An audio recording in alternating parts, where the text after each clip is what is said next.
யவனம், கலிங்கம், தமிழ் சிங்களம் பழையாண்டு முள புவனமெல்லாம் இவர் வர்த்தகம் ஓங்கவும், புண்ணியம் சேர் தவமும் தருமமும் தங்க வணிகர் தரம் பெறவும் துவச சோழீசர் ஜெயங்கொண்டார் பாதம் துதிக்குமே. நோயுவர் நகரத்தார் இணைய தொலைக்காட்சி நேயர்கள் அத்துணை பேருக்கும் அன்பிற்கினிய வணக்கம்.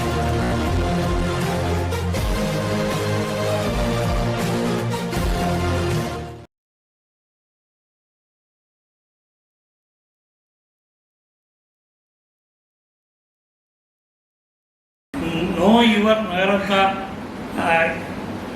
இணையத்தின் வாயிலாக உங்களுடன் பேசுவதில் மிக மகிழ்ச்சி அடைகிறேன். ஸ்ரீனிவாசன் அவர்கள் எனக்கு நீண்ட நாள் தொடர்புடையவர்கள். இந்த இணையத்தில் அவர்கள் வெற்றி கண்டு ஒரு சின்ன புத்தகமும் வெளியிட்டு நகரத்தாருடைய நன்மதிப்பை பெற்றவர்கள். அவர்கள் சார்பில் இன்று பேட்டி எடுக்க வந்துள்ளார்கள். அதன் சார்பில் நான் உங்களுடன் நீண்ட இடைவெளிக்கு பிறகு இந்த இணையத்தில் வருவதில் மகிழ்ச்சி அடைகிறேன். இன்று நான் நகரத்தாரை பற்றி சிந்திக்க ஒரு நல்ல வாய்ப்பு, நல்ல நேரம். நகரத்தார்கள் ஆன்மீகத்திலும் சரி, தமிழிலும் சரி, இலக்கியத்திலும் சரி, தெய்வீக வழிபாடு, தொழில் எல்லாவற்றிலும் மிகச் சிறந்தவர்கள். அப்படி இருந்தும் நமக்கு என்று இருப்பது வணிகமும் தொழிலும் தான். அதை பற்றி இன்று சற்று நேரம் சிந்திப்பதில் ஏதோ ஒரு கருத்து யாருக்காக உபயோகப்பட்டால் மிகவும் மகிழ்ச்சி அடைவேன். இந்த பழைய வரலாறுகளை இந்த இளைஞர்கள் தெரிந்து கொண்டாலும் மகிழ்ச்சி அடைவேன். பழைய வரலாறு ரொம்ப பேருக்கு தெரிவதில்லை. பழைய வரலாறுகளை கேட்டு தெரிந்து கொள்ள நேரமும் இல்லை. காலம் போகிற வேகத்தில் நேரத்தில் அவரவர் வேலைகளை அன்றாட அவரவர் கவனித்து வருகிறார்கள். வெற்றியும் பெற்றிருக்கிறார்கள். இந்த கொரோனா காலத்தில் கூட நகரத்தார்களுக்கு பெரிய பாதிப்பும் இருக்குது. சுகாதாரத்திலும் சரி, தொழிலும் சரி, இந்த பொருளாதார சிக்கலிலும் சரி, எதையுமே நகரத்தார்கள் மிகவும் சிக்கலான விஷயங்களில் தலையிடவும் மாட்டார்கள், மாட்டிக்கொள்ளவும் மாட்டார்கள். இதெல்லாம் நமக்கே உரிய பெருமை. பக்குவமான சமுதாயம், பண்பட்ட சமுதாயம். அதனால் எதிரில் காலடி எடுத்து வைத்தாலும் மிகவும் அற்புதமாக செய்வார்கள். அகலக்கால் வைக்க மாட்டார்கள். நாம் உப்பு வியாபாரம் செய்தவர்கள். அந்த காலத்தில் இப்போ உப்பு வியாபாரம் கல்யாணத்துக்கு கூட நாம் அந்த உப்பு மூட்டையை கொண்டு போவோம். அந்த கல்யாணத்தில் உப்பு வியாபாரம் செய்த பழக்கத்திற்கு நடந்து நோய் செய்ததற்கு தான் பழனி வழிநடை பயணம் நமக்கு தொடர்ந்தது. அது முதல் கதை. அப்பொழுது அரிசி வியாபாரம், முத்து பவள வியாபாரம் செய்திருக்கிறோம். அரிசி வியாபாரத்தின் தொடர்ச்சியாக கல்கத்தா சென்றிருக்கிறோம்.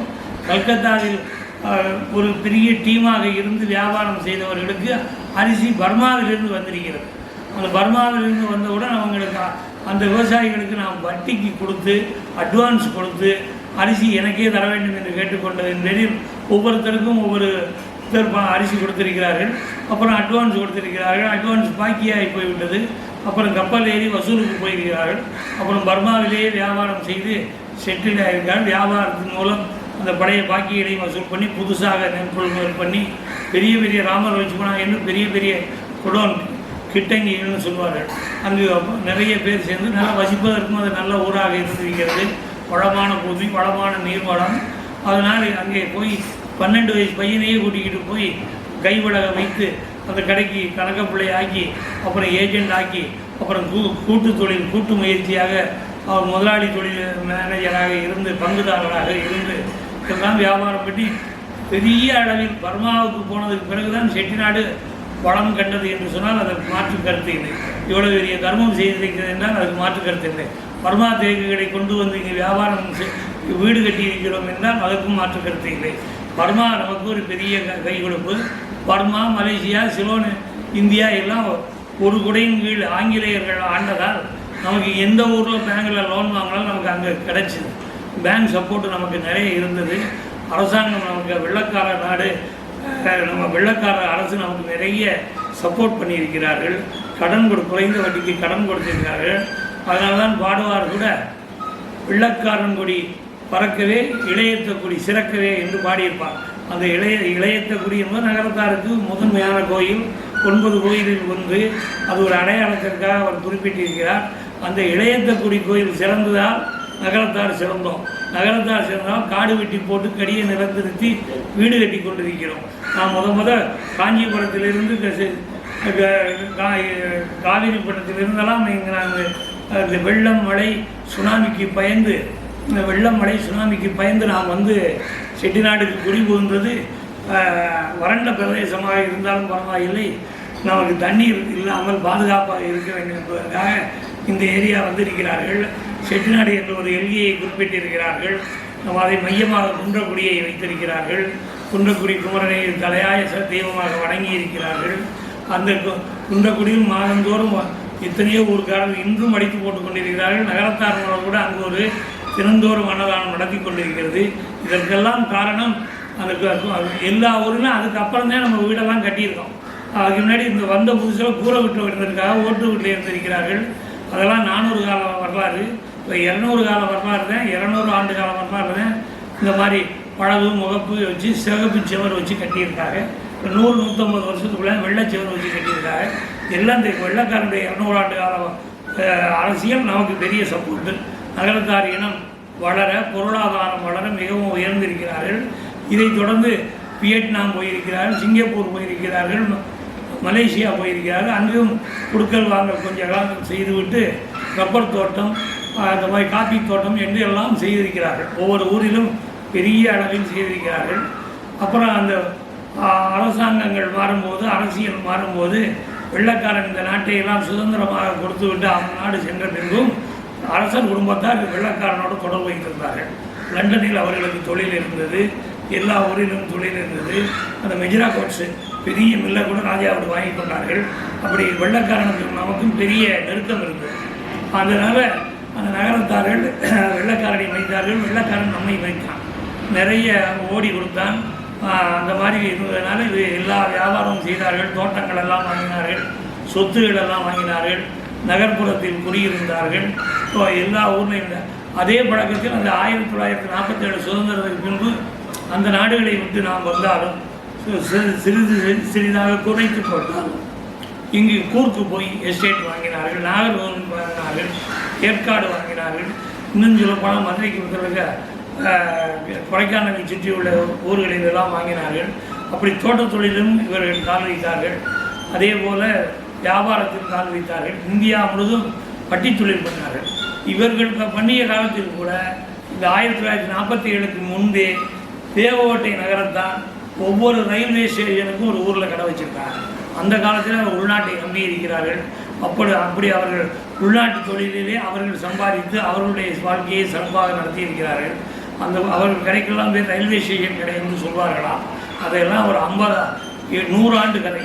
இப்போ நம்ம சுதந்திரம் வாங்கி 75 ஆண்டு விட்டது. நம்ம நகரத்தார்கள் எல்லா சென்னை, மதுரை, திருச்சி, கோவை, பெங்களூர் எல்லா ஊர்லேயும் வியாபாரம் பண்ணியிருக்கிறார்கள், சொத்து வாங்கியிருக்கிறார்கள், ஃபைனான்ஸ் பண்ணியிருக்கிறார்கள். அதுபோக எஸ்டேட்டுகள் வாங்கியிருக்கிறார்கள். இன்னும் புதுவிதமான தொழில் முழுதும் இப்போது இறங்கிவிட்டார்கள். இல்லாத தொழிலே இல்லை. சைக்கிள் வியாபாரம், மெடிக்கல் வியாபாரம்லாம் ஃபாலோ செய்திருக்கிறார்கள். இப்பொழுது எலக்ட்ரானிக் இயக்கத்திலும் நிறைய செய்கிறார்கள். அதற்கு பின்னாடி இப்பொழுது 30 ஆண்டுகளுக்குள் நமது பிள்ளைகள் நிறைய படித்து லண்டன், அமெரிக்காவில் போய், ஆஸ்திரேலியாவில் போய் படிப்பால் முன்னேறி, படிப்பால் அந்த அரசாங்க உத்தியோகங்களையும் பெரிய பெரிய நிறுவனங்களையும் நிர்வகிக்கும் திறமை பெற்றவர்கள். திறமையாக கையாண்டு பொருள் ஈட்டி வளத்தை இந்தியாவிற்கும் கொண்டு வந்திருக்கிறார்கள். அங்கேயும் பெரிய ஆட்களாக பெரிய வளமான வாழ்க்கை வாழ்த்து வருகிறார்கள். இப்பொழுது ஒரு 6-7 வருடங்களாக அந்த வியாபாரத்தையும் மிஞ்சி அரசியலில் அட்வைசராக, மந்திரியாக, எம்பியாகவெல்லாம் அமெரிக்காவில் இருந்திருந்தார்கள். மற்ற நாடுகளில் இருக்கிறார்கள் என்பதெல்லாம் வரலாறு. இதெல்லாம் நம்மளுடைய தொழிலினுடைய வளர்ச்சி தான். அப்போ உள்ள சிட்டியார்கள் எழுத படிக்க தெரியாது.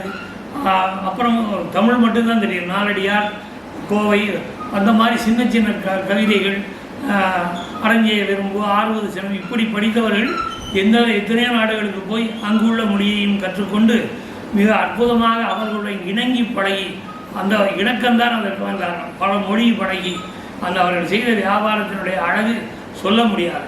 அதற்கெல்லாம் அத்தாட்சி இங்கு நாம் செட்டிநாட்டில் கோட்டையாக வீடு கட்டியது தான் அதுக்கு பெரிய அத்தாட்சி. அந்த மாதிரி வியாபாரத்தில் வெற்றி கண்டார்கள். அப்புறம் அந்த ஆட்சிகள் குடும்பத்தை நன்கு கவனித்து கொண்டார்கள். பிள்ளைகளை வளர்த்தார்கள். அந்த பிள்ளைகளை தாயை சுற்றிய குழந்தையாகத்தான் வளர்ந்ததால் ஒழுக்கமாக பழக்க வழக்கம் வளர்ந்தார்கள். கோயிலை சுற்றி குடியாக இருந்தார்கள். தெய்வ வழிபாடு இருந்ததால் ஒழுக்கல் குறைவில்லாமல் எல்லோரும் நன்றாக வாழ்ந்திருக்கிறார்கள். அதனுடைய பயன் இந்த அறிவு ஜீவன் நம்ம கவியரசர் போல கவிதைகள் பாடி பாட்டு, அந்த தாளாட்டு, ஒப்பாரி எல்லாம் இருந்தால் ஆட்சிகளுடைய கெட்டிக்காரத்தனமெல்லாம் பிள்ளைகளுக்கு வந்து பிள்ளைகளும் இன்று ஒவ்வொருவரும் ஒவ்வொரு லைன் பெரிய ஆளாக இருக்கிறார்கள். தொழிலாக அதில் பெரிய ஆளாக இருக்கிறார்கள். முதலீடு செய்பவர்களும் அதில் பெரிய ஆளாக இருக்கிறார்கள். இந்த வணிகம் நாலாவுக்கும் விரிந்தால் நாம் இந்த தொழில்தான் என்று நாம் சொல்ல முடியாது. ஒரு 1972க்கு அப்புறம் வட்டி தொழில் சுருங்கிவிட்டது. அதுக்கப்புறம் அதுவே மிக நல்ல நேரம் என்று கூட வைத்துக்கொள்ளலாம். ஒரு இடையூறு வரும்போது ஒரு கதவு சாத்தும் போது இன்னொரு கதவு திறந்து கொள்ளும், இன்னொரு ஜன்னல் திறந்து கொள்ளும் என்பார்கள்.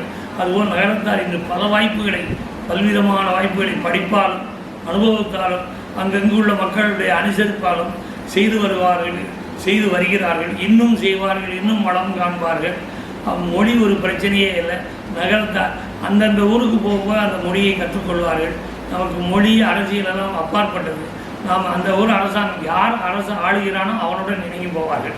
நமக்கு எதிர்கட்சியிலிருந்து வீண்வம்பு பேசி நேரத்தை கெடுக்க மாட்டார்கள். இதெல்லாம் தொழில் வளத்துக்கு ஒரு பெரிய மிக காரணம். தொழில் என்று சொல்லும்போது அந்த தொழிலுடைய பலனை நாம் அனுபவித்தவர்களாம் இருக்க வேண்டும். அதுதான் மிக முக்கியம். 6 நாள் வேலை பார்த்தால் 1 நாள் ஓய்வு என்பது போல தொழில் செய்தவர்கள் அந்த பலனை நாம் அனுபவித்தே ஆக வேண்டும். நாம் நகரத்தார் மிக ஆராய்ச்சியாளர்கள் கிடையாது, கண்டுபிடிப்பாளர்கள் கிடையாது. வணிகம் செய்தவர்கள், லாபம் பார்த்தவர்கள். அந்த லாபத்தில் 100 ரூபாய் கிடைத்தால் 75 ரூபாயை நாம் செலவழிக்க வேண்டும். 25 ரூபாயை சேர்த்து வைத்தால் போதுமானது. பிள்ளைகளுக்கு அடிப்படையான தேவை, வீடு வாசல், படிப்பு, இது போன்றவற்றை கொடுத்துவிட்டு, அடிப்படை தேவைகளை கொடுத்துவிட்டு நாம் அனுபவித்தவர்களாக இருக்க வேண்டும். நாம் அனுபவிக்காமல் போவது அர்த்தம் கெட்டதனமாகிவிடும். நாம் அனுபவிப்பதை நாம் பர்ச்சேஸில் பார்த்தா ஒரு கடைக்கு போனால், ஒரு பெரிய காம்ப்ளெக்ஸ் போனால், பெரிய மால் போனோம்னா 100 பேர் இருந்தாங்கன்னா நம்ம நகரத்தாங்க 25 பேர் இருப்பாங்க. புதுமண்டபம் மதுரையில் போய் பார்த்தா அங்கே 50 பேர் இருப்பாங்க. கோயிலில் போய் பார்த்தா 100 பேர் சாமி கொடுக்குறதா 25 பேர் இருப்பாங்க. அந்த உலகத்தில் நம்ம இந்த உலகத்தை தூய்ப்பவர்களாக இருக்க வேண்டும், அதை வெறுப்பவர்களாக இருக்க வேண்டும். இந்த பிறவி எடுத்துக்கிட்டோம், இந்த பணத்தை சேர்த்து அனுபவிக்க வேண்டுமே தவிர சேர்த்து வைத்து விட்டு போவதில் அர்த்தமில்லை. நாளைய உலகம் என்னவாக இருக்கும் என்று நான் தெரியாது. அது இப்பொழுது கண்கூடாக 2 ஆண்டுகளாக பார்த்து ஒருவர் கூட சந்திக்க முடியாமல் வாழ்க்கை மிகவும் இடையூறுக்கு நடுவில் இன்பம் கண்டு கொண்டிருக்கிறோம். இதுவெல்லாம் காரணம் நாம் இந்த சேர்த்து வைத்த பணங்களை நன்கு செலவழியுங்கள், பலருக்கு உதவுங்கள். பலருக்கு உதவுவதில் தான் மகிழ்ச்சி இருக்கிறது. திருப்பணி செய்யலாம், கல்வி செய்யலாம், தனிப்பட்டவர்களுக்கு உதவி செய்யலாம், தொழில் செய்வதற்கு அடிப்படை தேவைகளை பண்ணி கொடுக்கலாம். இதையெல்லாம் பண்ணினால் தான் நிறைவு பெறும். இது போன்று நிறைவு பெற்றால் தான் வாழ்க்கை நிறைவு பெறும். நாம் யாருக்கும் ஒன்றும் கொடுக்காமல் கண்ணை மூடிவிட்டால் இல்லை அப்போலோ ஆஸ்பத்திரியில் போய் செலவழிப்பதில் அர்த்தமில்லை. எல்லோரும் பேசிக்கொண்டு இருங்கள். வீட்டுக்கு எல்லோரும் வர வேண்டும் என்று நினையுங்கள், விருந்து வையுங்கள், அறிவுறுக்கலாம். அதுபோல் அதெல்லாம் செய்தால் இந்த தொழிலின் பயன் பூர்த்தியாகும். இதில் தொழில் செய்தோம் கண்ணை மூடினோம் என்று இருப்பது அது ஒரு பொருத்தமற்ற வாழ்க்கையாகிவிடும். சிறப்பாக வாழும் நகரத்தால் இன்னும் சிறப்பாக வாழ இந்த ஓரிரு நிமிடங்களில் என் மனதிற்கு தட்டுப்பட்டதை சொன்னேன். குறையிருப்பின் பொறுத்தவர்களுக்கு நிறையிருப்பின் வாழ்த்துங்கள். மிக மகிழ்ச்சி. நன்றி.